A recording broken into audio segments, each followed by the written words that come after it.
We are here at Paris-Roubaix, the perfect test train for our new road bike Scultura Disc, the bike where we introduce disc brakes to virtual racing.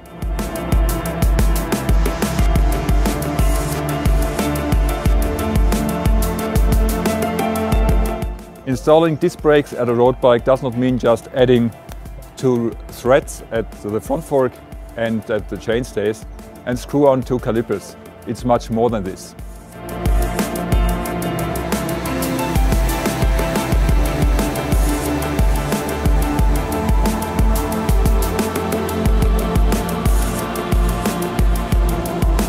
I've ridden some disc brake road bikes before, but it's a completely new bike, so it took just a couple of kilometers to get into the brake feeling and so on. So yeah, I liked it. It's the fact that disc brakes introduce used torsional forces to the frame and to the fork, and therefore the whole front fork needed to be increased in terms of cross sections, and as well all the fiber layup of the fork had to be significantly changed. We are using the rapid axle technology developed by Focus. We take a license and use this ingenious system. It's a mix-up of a quick release function and adds all the benefits of the stiffness of a through axle. To quickly remove the wheels, it's just necessary to open the QR, turn counterclockwise 90 degrees, pull out the axle, and the wheel will drop out automatically. The operation is as quick as with a regular quick release and rim brake wheel. So all the scares that wheel changes might require additional time compared to rim brakes is not evident.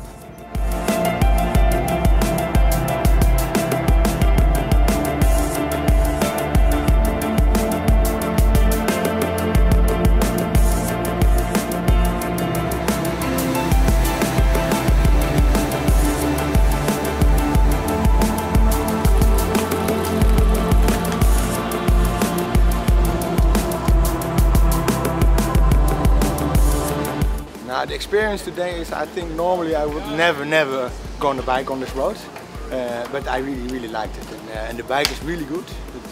I like the braking, so it was good.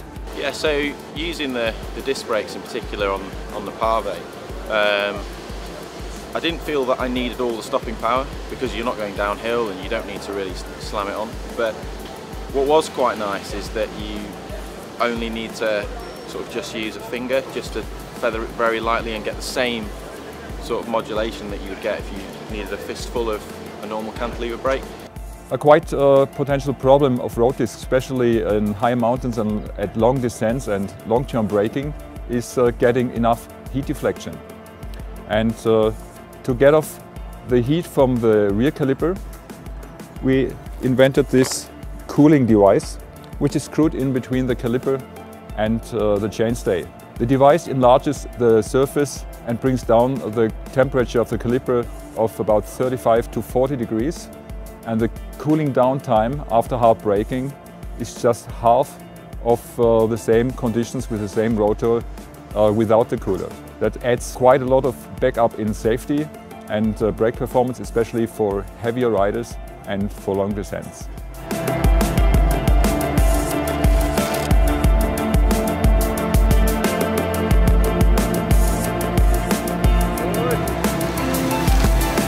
The brakes are obviously super sharp, super powerful. You really need no more than two fingers, one finger. It was really nice. I've used disc brakes quite a bit in the past, so I'm kind of pretty much used to them. So there's not a ton of braking across the cobbles, obviously, because it's pretty flat and you want to keep all the speed that you've got. But when you do need them, they can help you out. You know, there's a few turns in the cobbles, and and when you do hit those, it's nice to have the reassurance there that you're going to get the power that you need. Yeah. But no, it's been great actually being out there, and it's been a great bike to ride as well. The Scultura Disc has been a really good companion, so I'm really pleased actually.